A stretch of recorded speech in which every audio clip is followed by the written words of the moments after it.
Hello, everyone, and welcome. My name is Kathy Rapp, and I'm the president of HRQ, a division of Landrum HR. I appreciate you taking 30 minutes with us and hope you are enjoying the webinars we've been producing this year. For anyone not familiar with HRQ, we are a professional services firm with over 20 years of serving clients across the country. We believe an effective people strategy creates a better place to work and drives bottom line results. To that end, HRQ helps organizations develop enterprise-wide talent solutions through integrated consulting, interim, and search services. In 2019, HRQ joined forces with Landrum HR. Our other divisions offer PEO services, worksite management and staffing solutions, and insurance. Before we get started, I want to point out a recording will be sent to everyone who registered, and we welcome questions using the Q&A section on your control panel. If we don't get to your question today, we will absolutely follow up with you.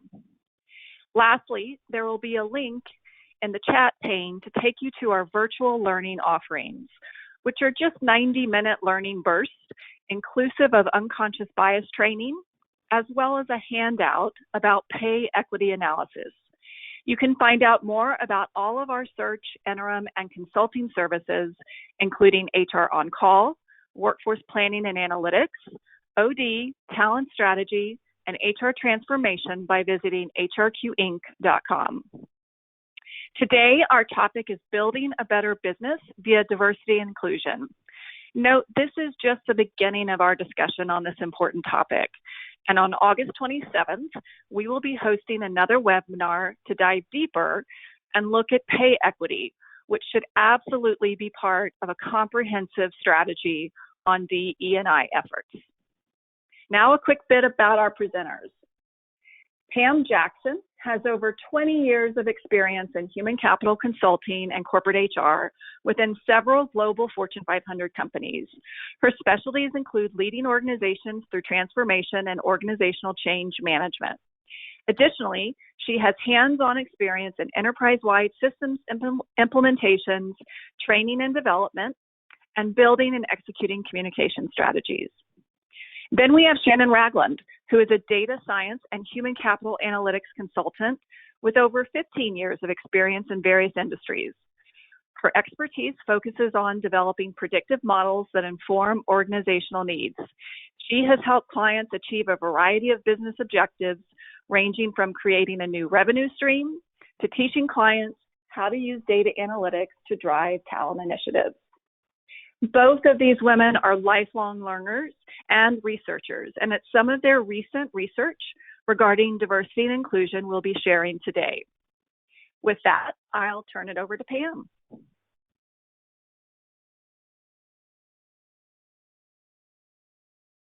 Thanks, Kathy, and hello, everyone, and thank you for joining us today.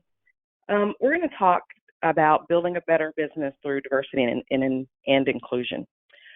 Our agenda will touch on some types of workplace diversity, the occupational outcomes and challenges, and implementing strategies and best practices. So with that, let's get started. In today's workplace, diversity is an important issue that is the top of mind for both employers and employees alike. But while many people may think diversity is limited to race and gender, it goes far beyond that to include aspects such as socioeconomic status or behaviors as a result of an individual's upbringing, family, friends, culture, etc. And in fact, many organizations include thinking style, personality, and life experiences when they are considering diverse candidates for their business and for diversity and inclusion programs. But I'm going to stop there, give you a little teaser, and then I'm going to turn it over to Shannon, and she's going to talk to you about outcomes and challenges associated with diversity and inclusion, and then I'll come back and wrap up today's webinar with some implementation strategies and best practices. Thanks, Pam. So to start my section, I'll talk a little bit about outcomes that are associated with diversity and inclusion. There's a huge body of research that focuses on outcomes that are mostly benefits of D&I, which makes such an important business case for this work.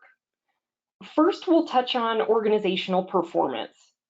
Organizations that have an inclusive culture are 3 times more likely to be high performing financially, according to 2018 McKinsey research that included 1,000 companies across 12 countries. McKinsey also found that companies in the top quartile for gender diversity on their executive teams were 21% more likely to experience above average profitability when compared to other organizations in their industry. Ethnic and cultural diversity resulted in a 33% increase in financial performance. Next, we have innovation. Creativity is truly at the heart of innovation, and diverse teams are more creative. Staffing diverse teams often offers an opportunity to innovate and better connect with clients and customers.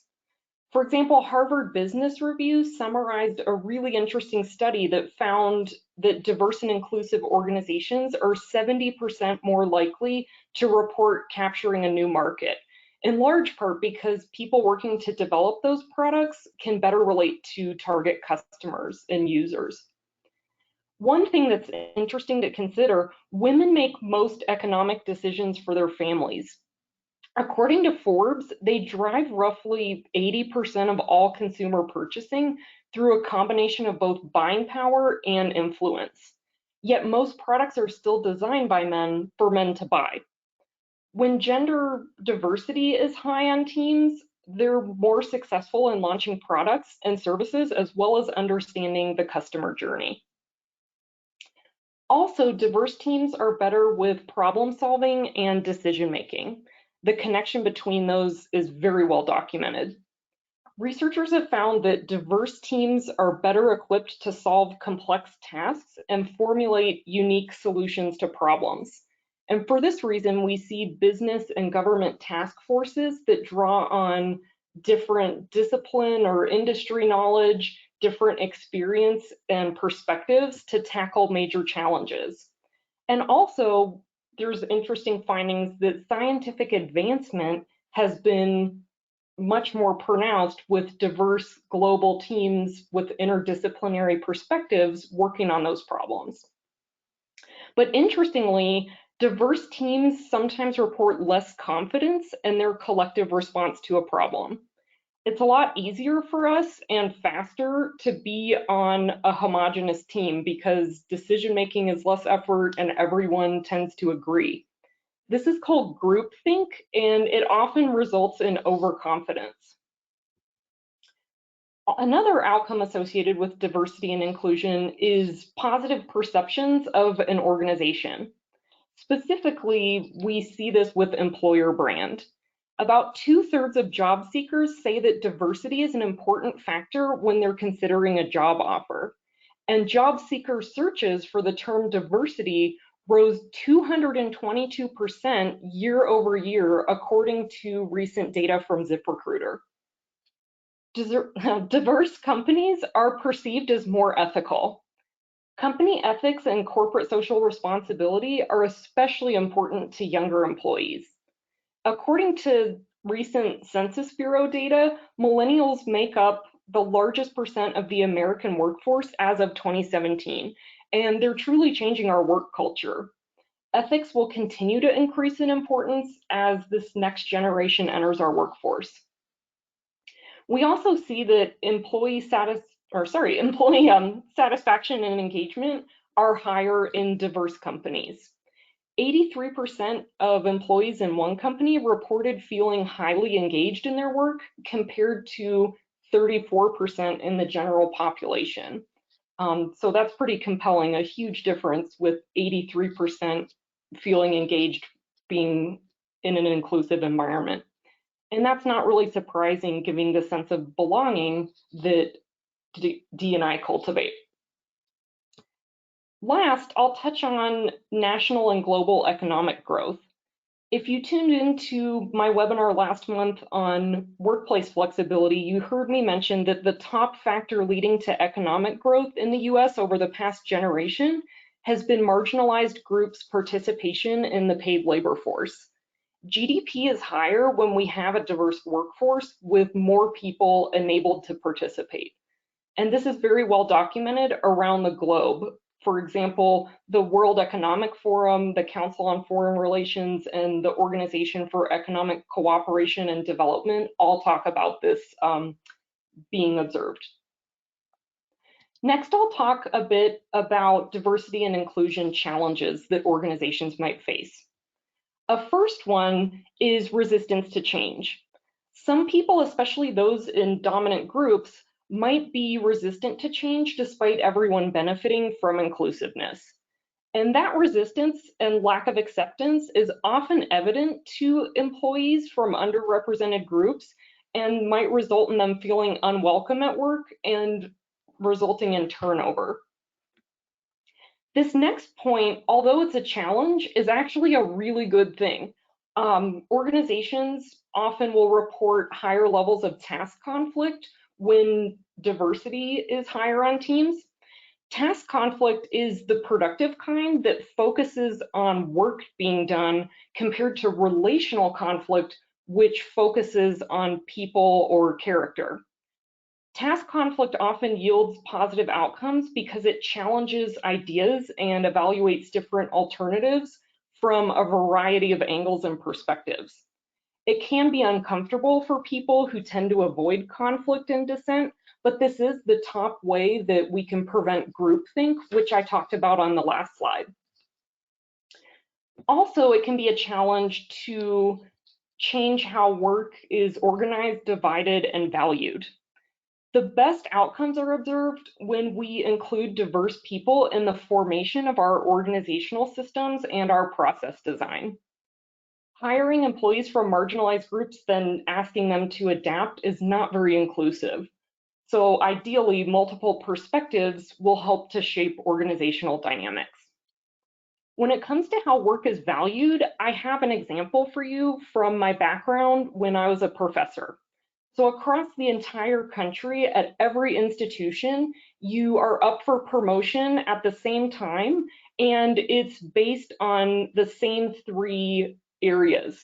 You're evaluated on research, so the articles you publish or present at conferences, your teaching effectiveness, and then service to your department or the discipline as a whole. Service is critical to keeping departments functioning smoothly, but often it's only about 10% of your consideration for promotion. It's also hugely gendered, with women taking on most of the service work for their departments. And a lot of institutions are starting to realize this, and they're both increasing the weight that service has in performance evaluations, and they're also starting to rotate who does service work on a semester or annual basis. In business, we see similar patterns with committee work and tasks like note-taking at meetings. So it's great to be aware of those patterns and make sure that we think about ways to shift who does work and how it's valued. A next challenge is shifting from just checking a box to active diversity management. Tokenization is a concept that reflects the symbolic, perfunctory attempt to appear diverse. This has a negative effect on organizations and leads to poor outcomes. It's seen as inauthentic and hurts reputations for a company. We can think of diversity as more quantitative, so it's the representation of different groups that we can count in numbers. But inclusion is more qualitative. It's an experience and a sense of belonging that we have. It's absolutely critical for us to not forget the I in D&I. Active diversity management means that we embed D&I efforts across the organization and that we treat it as a business strategy, not just an HR initiative. And then last, supporting true transformation is challenging. We need to go beyond diversity training. It's hard to undo hundreds of years of discrimination in a one-day session. And often awareness does not automatically result in change. Relationships are a huge driver of change compared to statistics and facts. And great leaders know this. They encourage relationship building and they break up factions. They also do many things out of habit that reflect sensitivity to other people, like paying attention to who has an idea, calling on different people in meetings, and even considerate scheduling. And I have a small example. When I was on a work team, I was the only person in the Denver office, and the rest of my team were all based in the same city. And my boss at the time, we had an all-day meeting where he had catered lunch, and he called me and said, "Hey, I want you to get some nice takeout and expense that." And I thought that was such a nice gesture, and it made me feel so included and part of the team, even though I was in another city while everyone was having lunch together elsewhere. So things like that can go a long way. Another way to support transformation is to consider the impact of our policies and processes on different employees. So making sure that our recruitment processes do not include systemic barriers to entry for people from underrepresented groups. So for example, some top tech companies right now are starting to question if a college degree is really necessary for certain positions at the company. And they're even removing that requirement from job postings, which helps to expand their talent pool and helps with diversity in the organization. Also, like I mentioned, I led a webinar last month on workplace flexibility, and in that I described how flexibility can reduce huge barriers that keep some people from participating in the paid labor force. So just having a policy like that can be a huge driver of diversity for an organization. And we know that diversity, of course, benefits companies as well as our economy. So inclusion is supported through our policies, our processes, our daily communication, and the habits that we display all the time. Being mindful of these can really help to support true transformation. And with that, I'll turn things over to Pam. Thanks, Shannon. So as you can see that in today's changing talent landscape, there's never been a more relevant time to help organizations succeed in the efforts to strengthen diversity and inclusion. And the D&I practices from Shannon's research, this drives an engaged, collaborative, and innovative culture, which it also allows organizations to achieve business outcomes and contribute to building the organization's external brand with not just their current customers and clients, but of course future clients, customers, and employees as well. When the employee experience doesn't align with an organization's stated values, that conflict can erode the culture. It can lead to decreased performance, and of course none of us want to see that. Diversity and inclusion is used also to create an environment that respects and values the individual's differences, along with contrasting elements. So it's no longer just about checking the box, as Shannon mentioned. It's about driving strong business performance and results. But organizations that are on the forefront in becoming more diverse and inclusive are definitely more effective at leveraging their efforts to drive business strategy and performance. While those that are lagging behind their competitors will find that it's going to be more difficult to attract top talent, to break into new markets, innovate, and build good reputations among employees, customers, and outside stakeholders. So building a sustainable D&I program allows organizations to maximize the potential of their talent, to engage with diverse customers, and to build a truly inclusive organization by understanding and having the experiences of the diverse employees and the customers. But there's also a very strong need for inclusive leadership capabilities at the top, not only as a role model of inclusive behaviors, but also as the inclusion architect for the organization. So here I've provided some implementation strategies and best practices that I've used to help companies launch successful D&I programs. Holding leaders accountable for driving diversity and inclusion is my first topic. All leaders and line managers should be expected to articulate the importance of D&I across the organization and to drive measurable results in their business units. They should view D&I achievements as a distinguishing competency that aspiring leaders must possess to achieve within their organization. So it should be something that they want to strive for.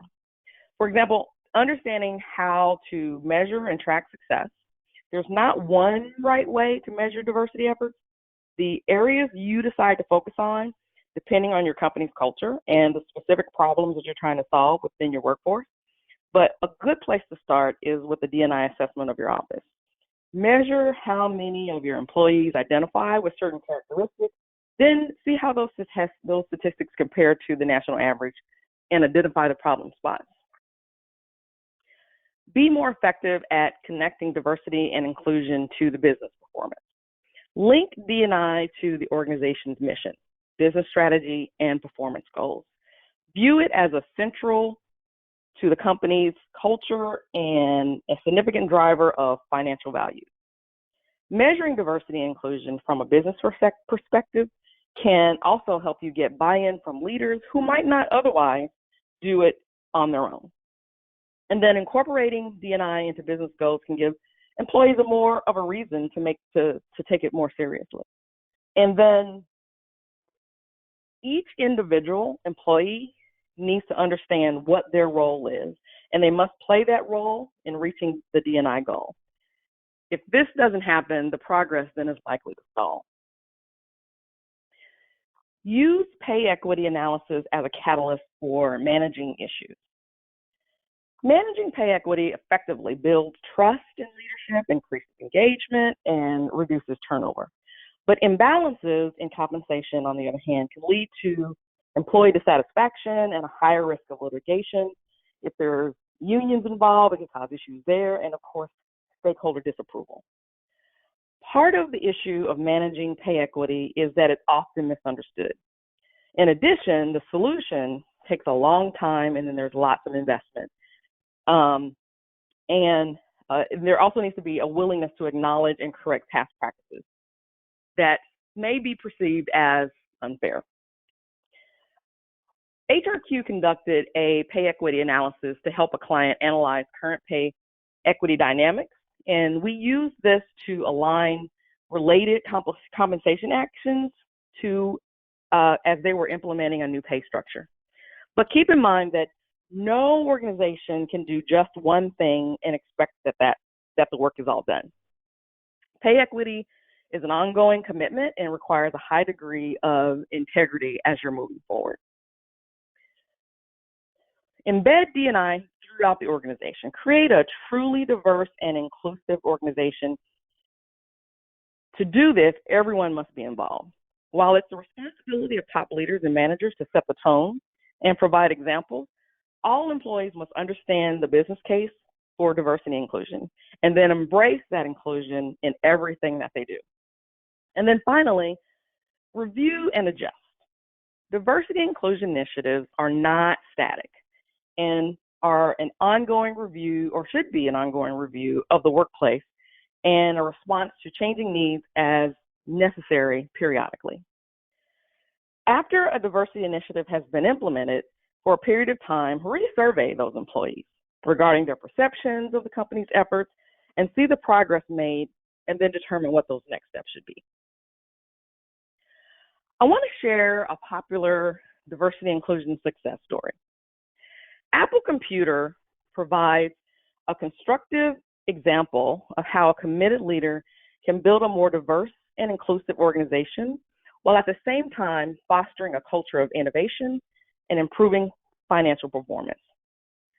When Tim Cook took over as CEO of Apple in 2011 from Steve Jobs, the major question on the minds of investors was how Mr. Cook could match the performance of Steve Jobs, who is arguably one of the greatest innovators in business history. A passionate believer in diversity, Mr. Cook appointed 3 women to the executive team. He recruited directors from underrepresented groups transformed hiring processes, and launched an annual inclusion and diversity report, which he still shares with the public to this day. Apple is now at the top of the list for D&I within the tech sector, and other tech companies reportedly are following Apple's lead.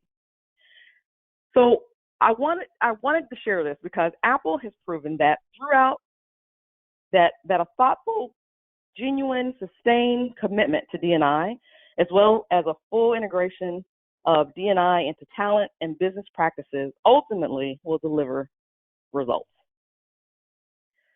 In closing, I want to say that in recent weeks, as the world witnesses examples of racial bias and disparities in privilege through viral social media videos, companies are beginning to recognize that they can't quietly sit idly and remain silent. A lot of business leaders across the country are harnessing this momentum in a meaningful way and embracing D&I efforts rather than provide the same lip service and empty cliches of the past. To achieve success and maintain a competitive advantage, we must draw on the most important resource an organization has, and that is the skills of the workforce. With the increased depth of diversity in the world and the workforce, we need to expand our outlook and embrace creative strategies from within our own organizations, from those discussed here today, in order for us to be successful. Thank you, and I'll turn it back over to Kathy for a brief question and answer session.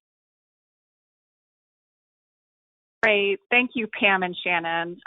Appreciate all the insight, and I do see we have some questions to get to. So some of our participants are curious as to your understanding of the difference between equity and equality. Yeah, that's a great question and one that we hear often. Both of those concepts deal with how resources are distributed. So equality means that we're giving exactly the same resources to everyone, and equity is capturing more the distribution of resources based on the needs of the recipients.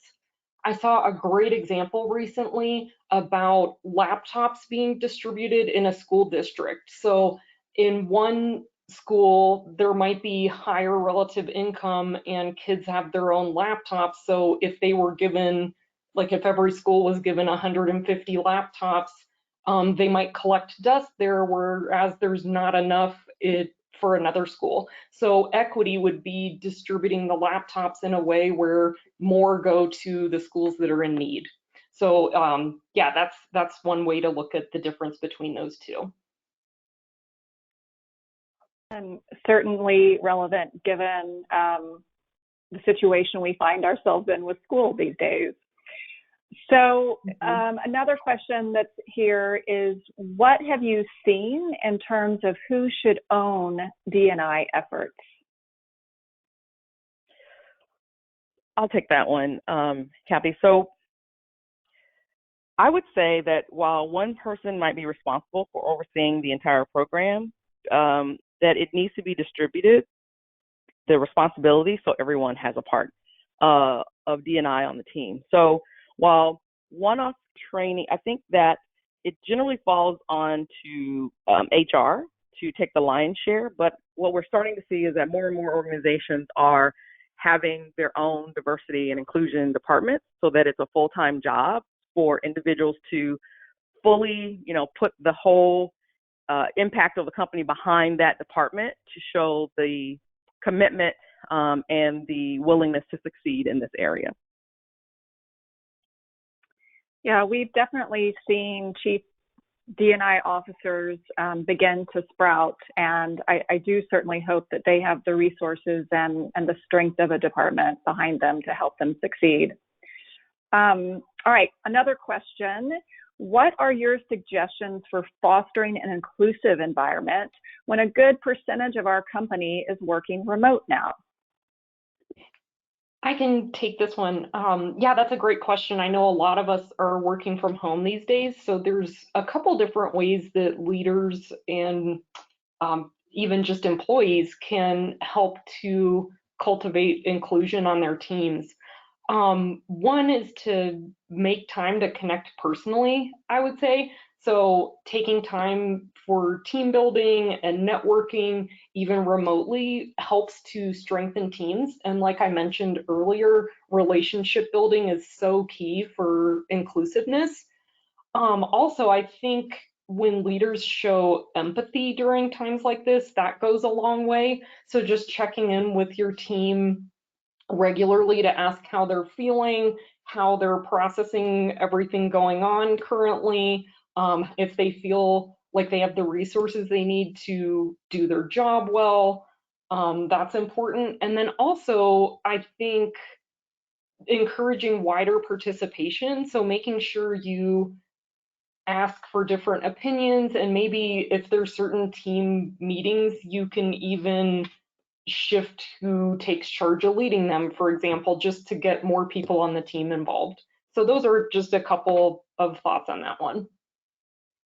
Super, thanks. So we are at time. We'll get to the rest of these questions to everyone individually. I want to say thank you again to Pam and Shannon for such an informative discussion.